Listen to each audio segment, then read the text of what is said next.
পাজা।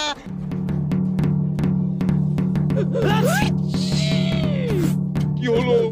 হুজুর, মনে হচ্ছে আপনার সৈন্যদল হাঁটছে। হ্যাঁ? হুজুর, হাঁচিকরের বন্যা সব সৈন্য 10-12টা করে হেঁচে ফেলেছে। মানে প্রচুর মোহর হয়ে গেছে আর বাড়ছে বাড়ছে। আমার হাঁচি গোনার দল একটা হাঁচিও বাদ দেবে না। মোহর রাখার জন্য নতুন পোশাকখানা বানাতে হবে হুজুর। সর্দার, আমাদের হাঁচিগুলো কি খুলবো? হ্যাঁ, নিশ্চয়ই। একটা হাঁচিও যেন বাদ না পড়ে। চলুন হুজুর, আমরা এখানে দাঁড়িয়ে থেকে আর কি করব? ওরা হাঁচুক আর হাঁচি গুনুক। চলুন নবাব বাহাদুর, আপনার জন্য কৃষ্ণনগরের রাজাতিথ্য অপেক্ষা করছে। হুজুর, আমার মনে হয় আমাদের কৃষ্ণনগরে এখন আর দেরি করা উচিত হবে না। আমরা আমরা সোজা শহরের দিকে রওনা হয়ে যাই। শহরের ইংরেজদের শিক্ষা দিয়ে ফেরার পথে আমরা কৃষ্ণনগরের আতিথ্য গ্রহণ করব।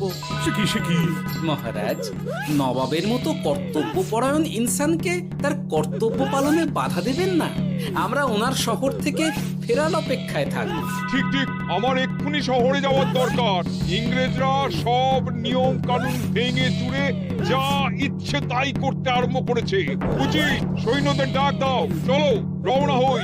কিন্তু জাহাপনা, আপনার সৈন্যদের থেকে পাওনা মোহরগুলো এতক্ষণে যা হেঁচেছে, লাখখানেক মোহর তো হয়েই গেছে। ওটা আমরা নিজেদের মধ্যে বুঝে নেব। কিন্তু ওই করের 30% যে কৃষ্ণনগরের পাওনা। পেয়ে যাবে পেয়ে যাবে। শহর থেকে ফিরি। আরেকটা কথা, হাঁচিকর ব্যবস্থা এখন থেকে উঠে গেল।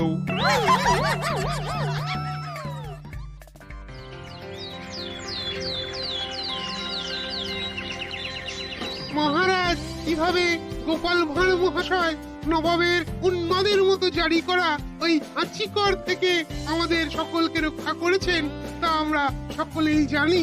খাম্বাজের তরফ থেকে তাই গোপালকে সামান্য উপহার।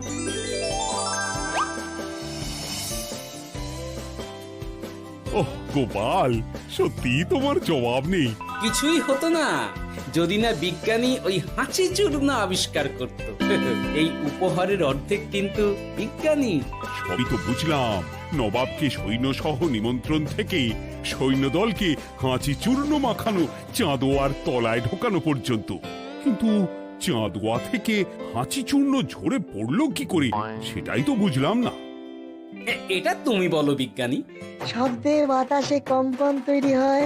গোপালের হাততালিতে আমার ঘরের শাড়ি থেকে হাঁচির চূর্ণ ঝরে পড়েছিল। এখানে চাঁদোয়া থেকে ঝরে পড়েছিল বাজনার শব্দে। কি ব্যাপার বিজ্ঞানী, তুমি এখন ছেলে খেলা করছো? হাঁচির ওষুধ হয়ে গেছে। হয়ে গেছে?